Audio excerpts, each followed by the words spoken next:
Good afternoon and welcome to Just Jocelyn. I'm so glad that you could join me.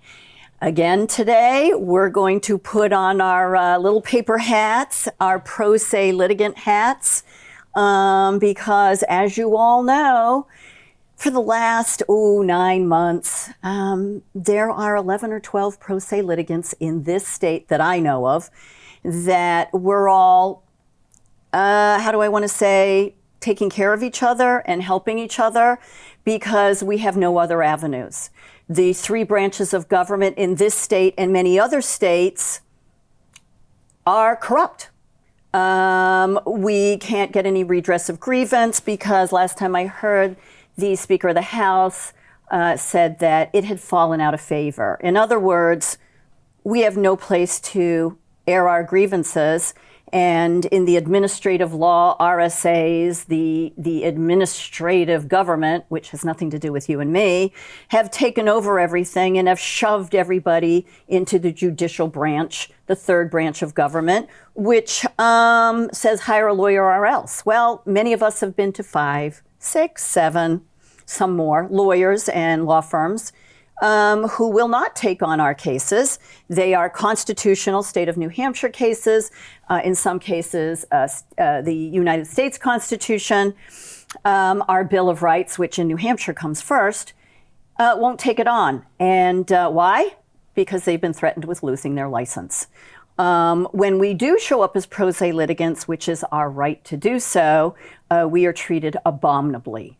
The amount of paperwork that is just buried on us is mind-blowing. It's exhausting. It costs lots of money. We're not asking for any favors. However, it does say that they're supposed to give us a little wiggle room, which we don't get. So that's why a large amount of my shows are about pro se litigants and cases, because you need to understand that the judicial branch is not working for us. Our politicians are not working for us. And the legislative branch is not working for us. They may be elected, but they've all broken their oath of office, almost all of them. And at this point, we have ourselves. That's it. We the people. And those are the people who are on the top of the pyramid, contrary to popular belief, or what, sunshine, they blow up our skirts. So with that little rant, which I always have, I would like to welcome Paula Johnson. Welcome, Paula. Thank you for having me. Can I just say something about your little rant? Oh, sure. I love it. I love it because enough of us don't. There's so many people that are silent out there. Mm-hmm. My husband always calls it the 80-20 plan. 20% of us do 80% of the work.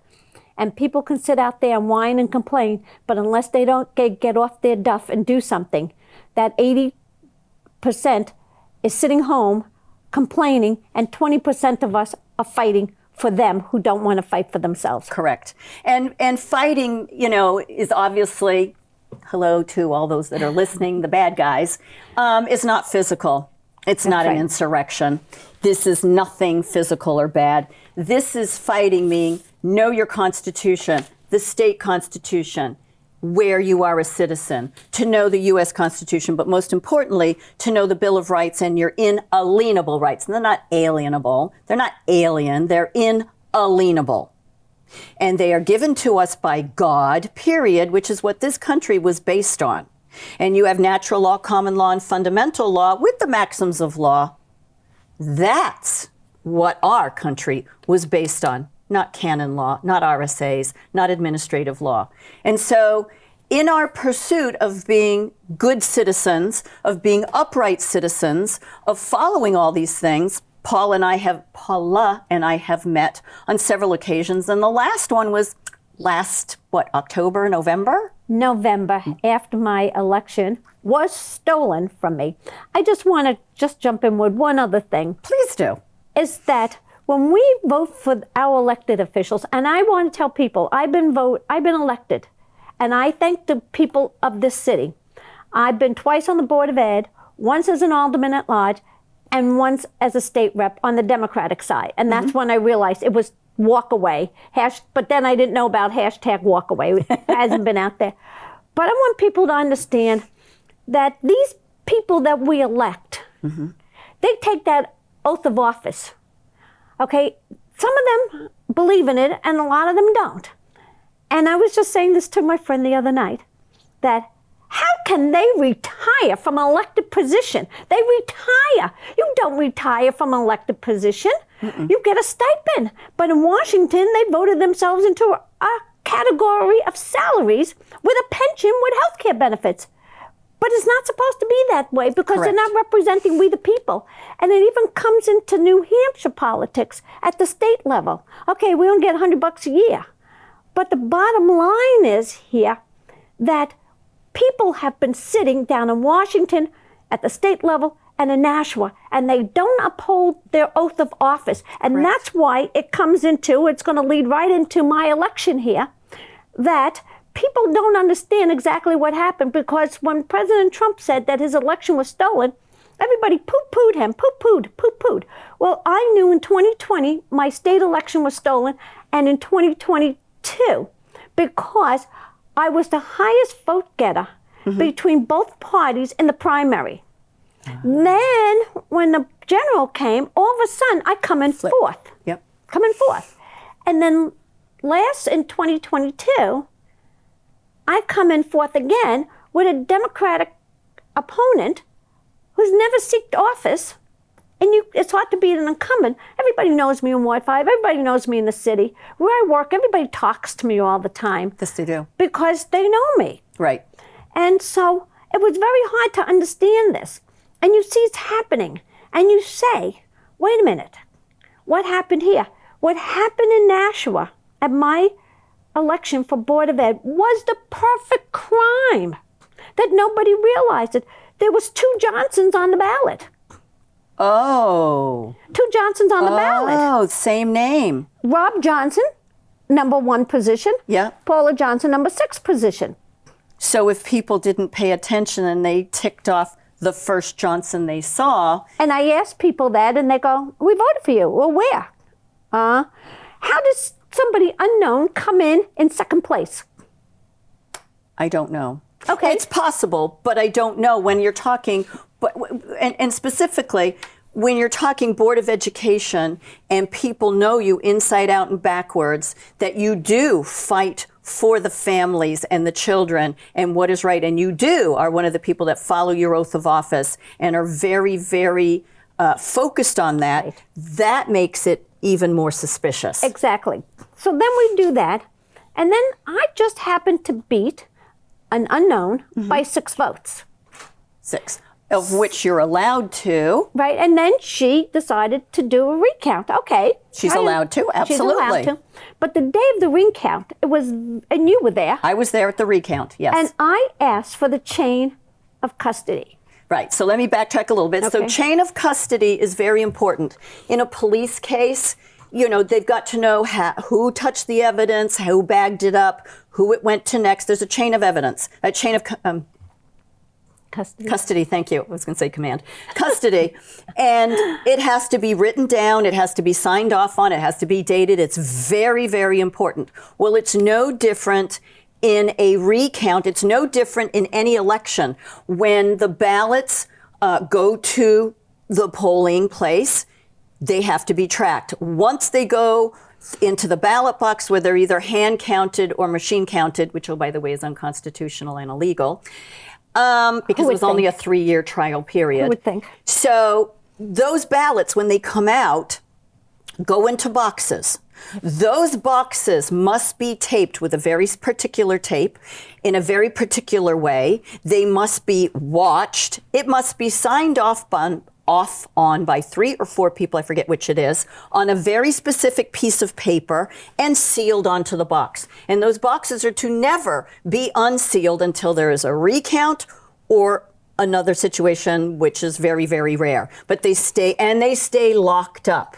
So when that happens and somebody asks for a recount, which was the person you're running against, one of the opponents. The opponents, you ask for the chain of custody.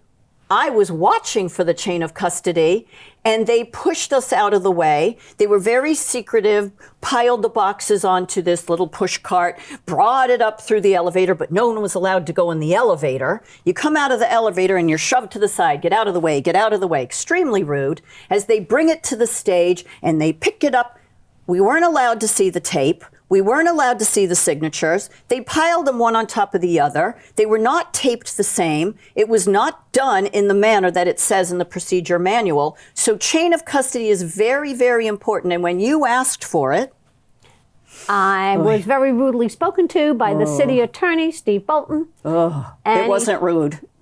Well, I'm going to be nice about this because I don't, we just have to at times. Well, I was standing there, so I have to say it wasn't rude. It was really awful. Yes, it was. He told me to keep my mouth shut and listen with my ears, and I told him, don't you ever speak to me like that again. But as we went through the day, there was, absentee ballot was the biggest thing that we were looking for. Correct. The creases in the absentee ballot. And then all of a sudden I realized, I went over to people and I said, there's no creases in these absentee ballots. We're missing a whole bunch of them. We need to pull them. So let me explain why creases missing is a problem. Because absentee ballots are mailed in and they're like this long. So you have to go fold, fold, fold. Put it into the envelope, seal the envelope. The envelopes are like this. So when you get absentee ballots that have no folds in them, did they come straight out of the copy machine? Well, that's what we have to think. And the sad thing is that we started pulling them and the opposing party was flipping out. Which is your right to say that you are questioning that ballot. And you can say challenge. Right. Challenge. Challenge. And when you have absentee ballots with no folds, you must challenge. They lost their... Yeah, exactly. And I'm not kidding. Yep. To the point of screaming in my face, getting this close to me, shoving, elbowing. It was a physical. It was a sad day that what's happening in our country over election fraud. And that's what it boils down to, in my opinion, because I don't want to get sued here by anybody. Yep. This is all in our opinion and what we observed. So we can fast forward. It was a horrible day. Yeah. And what it came out was that she beat me by 7 votes. Isn't that amazing? She beat me by 7 votes as it went around the Board of Aldermen who made the decision. What was the intent of the vote? Oh, yeah, the intent of the voter was, it was her. But the intent of the voter wasn't for Paula Johnson, but you could hear my name being called out all day long. Yep. And an alderwoman said to me, I don't know what happened here, she said to me, when the day at trial. She said, all I heard was your name. Your name it was being called nonstop. And nonstop for every challenge. Yeah. And I said, well, who would think? My name's being called out, and all of a sudden I lose. I said, I bet you it had something to do with those absentee ballots. And people have to understand, when these absentee ballots are mailed in and they're counted, they're not hand counted, and the envelope stays with it. They're put through the machine. So the ballot is separated from the envelope. Now you have to understand that 30, 40 years ago, late 70s, I may have my dates wrong, so Daniel Richard, don't yell at me. But absentee ballots originally purpose was for people out of the state, out of the country due to the military. The second reason, constitutionally, was they were severely disabled and there must be a doctor's note. Those ballots had to be notarized because it's an affidavit. So if I took this piece of paper and I wrote on it and I wrote my signature and I handed it in at the court, the judge would throw me out on my ear. That's not an affidavit. So why don't you all go look up the definition of affidavit wherever you want, and it must be notarized. None of these absentee ballots are notarized. They also now have 6 or 7. My dog ate my ballot. My boss won't let me off. Oh my God, it's raining. I'm afraid of COVID. Yep. They made these all reasons to ask for an absentee ballot. I'm sorry, you never amended, meaning we the people, the Constitution. Therefore, there's only 2 reasons, plus the absolutely bogus religious exemption one. The bottom line is they removed the true affidavit on the ballots. So Joey Jones gets his absentee ballot and he goes, oh, I'm going to fill this out. He goes, sits in the bathroom and he goes, tick, tick, tick, tick. Yep, that's me, Joey Jones. Fold. I'm going to put it in the affidavit envelope. Ooh, an affidavit envelope. Ooh, let's all shake in our boots. Puts it in the envelope and goes, yep, that's me. And he signs the affidavit envelope. Where is the legal certification that A, he signed it at all, that the two signatures were compared, and that the justice of the peace or the notary swore and affixed their seal to that affidavit ballot and envelope? There isn't. So therefore, if you take it out of the, number one, the moderator's supposed to compare the signatures, but I don't know any moderators that have any handwriting expertise. Yeah. They take it out. It's supposed to be after, if you read the rules, after the day is finished, but they all announce, we're opening them now at noon, we're opening them. And they get a whole bunch of these nice little ladies and they tear open the envelope. You're not the moderator. They clip it to the envelope. They check it off the list. Never been verified. There's no certification. And then they take them when they've been ticked off the little list and they put it through the machine, taking the envelope away, which is taking away the fake affidavit envelope from the ballot. So it can never be challenged. It can be never checked. Nobody's going to know what it is. And also, after, because that day with the recount, I had left early. My friend was still there. I believe you were still there. There was 5 or 6 of us. Yep. I had to go to work. Mm-hmm. It took a long time. Yes. And so that Monday, I went to the city clerk's office. I believe Monday or Tuesday, I went to the city clerk's office. And I said to them, I'd like to see the tally sheet. Mm-hmm. Which is your right. Nope. The tally sheets are in the boxes sealed. So I never got to see the tally sheets after the election. Isn't that funny how they sealed it and you can't ever open them again? Well, and here, I was saying to my husband, that doesn't make sense. Okay, you put the originals in the box if you need to, and you make copies. As a matter of fact, my friend Dan, who's always out there with me, he's calling me. He must have knew I was talking about him. That it's out there in the ether. Yeah, and I couldn't see the tally sheets. Now, why would you hide the tally sheets from the person who won the election and now lost an election? So I never got the tally sheet. So fast forward, when we were in court, I remember reading the RSA, I believe it was, on the chain of custody. Correct. And there was an objection by Alderman Bolton. Mm-hmm. And I said, i.e. the city attorney. Yep. Yeah. And I was on the witness stand. It's very hard to kind of question yourself while you're up there and give your own testimony, but I did the best I could. And I said to the judge, Your Honor, I would just like to read what this page says about the chain of custody and all this and what it has to go through. And he kept objecting, and she finally said, okay, you can read it. And then she kind of stopped me, and I said, well, let me just finish this up, because I wanted it on the record. Yes, of what exactly it reads as. Yep. It was a very kind of stressful day. That day. It was. Being pro se, I've never done a case like this for myself. This is totally different. But I want people to understand where we went with this. I mean, we have the state RSAs that backed me up. Mm-hmm. Basically, that the city cannot come in and do a recount. It is the Board of Education, because it was a Board of Education school election. Yep. So we had the city that came in, which should have been the Board of Education that did the recount. It's overstepping. Yeah, well, Sorry, it's overstepping. That was not their job. Of course it wasn't their job. So that's the first thing. So people have to understand that we're just following what the RSA says. Correct. And the fact that this election was not a fair election. Mm-hmm. And what happened here. Yep, if I truly lost, I say I truly lost. Mm-hmm. But I didn't truly lose in this whole thing. There's a lot of issues here that has to be brought to court. We're now at the New Hampshire Supreme Court level. This, if I win this, which I'm hoping I will, this now sets the standards. Right, sets precedent. Yep, for what's going to happen in the future here. But in this, I don't get my seat back. Nope. No.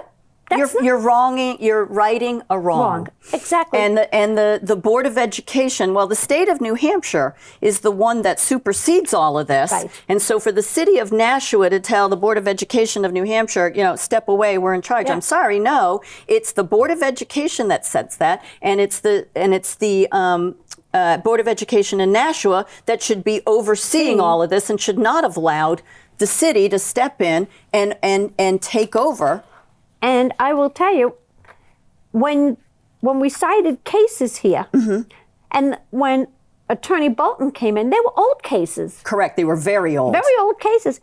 And what I guess, as you had said at the beginning, these judges are there to interpret the law, not to rewrite the laws. Or make law. Or make law. Correct. And that's not what's happening now. No. She should have said in her findings here that Attorney Bolton, these findings are outdated. Right. Your cases are outdated and you overstepped your job. You overstepped your authority because by what authority, sir? Oh, that's right. It isn't there. It's the Department of Education. It's the Nashua School District that should have been in charge of all of that. Exactly. And that didn't happen. So what happens now, basically, if you take a look at it, everybody who voted for me was disenfranchised. Let's use that word, disenfranchised. Yep. Because the Democrats always love to talk about we're disenfranchising voters. We're not allowing certain people to come and vote. Well, they just disenfranchised how many people Did vote for you. that did vote for me? And it got washed away in a improperly run recount. Yes. By the incorrect people. And I hate to say what the courts have become. And I guess you can say they're becoming kangaroo courts. Here? Because we, the people, they're siding on the municipalities versus the pro se people who are coming in and showing evidence here. Correct. And why we should win these cases.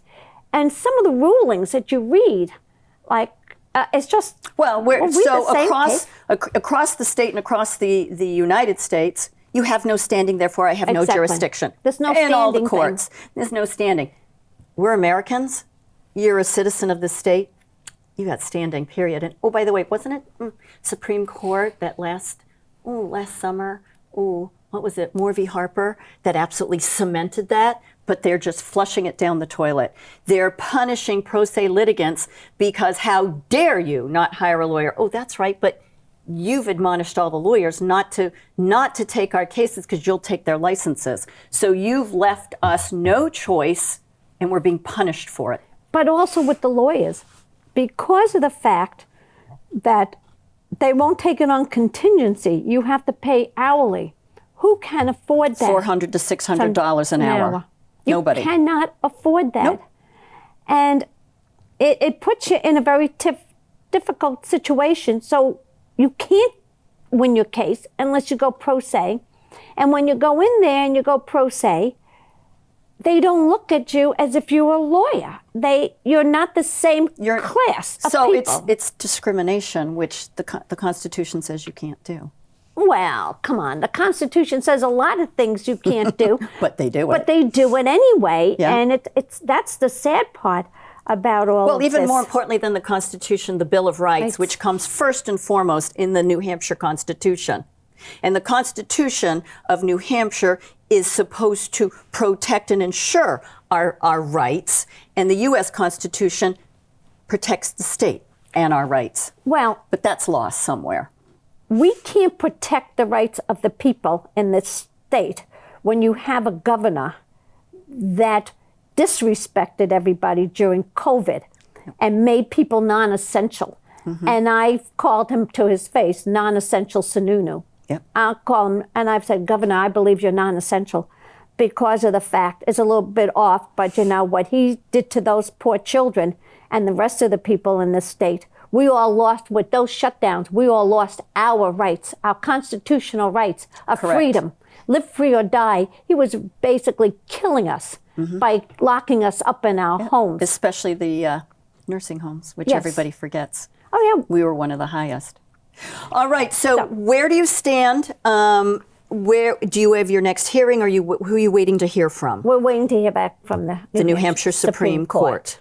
All right. So what we'll do is keep you all posted, and the minute that we have any information of a hearing, we'll be able to tell you where you can show up. You can come listen to it, see it for yourself. And you know what? 80%, come support us. That's right. Stand with us.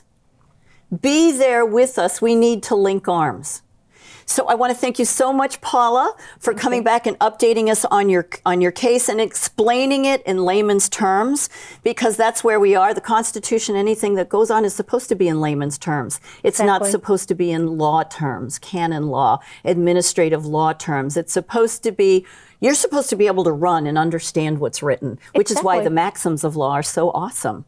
Well, thank you. And I want to invite you back anytime. I want to invite you back. And we're just going to keep educating people because we're educating ourselves. So come along for the ride with us. Thanks for joining us on Just Jocelyn, and we'll see you next time.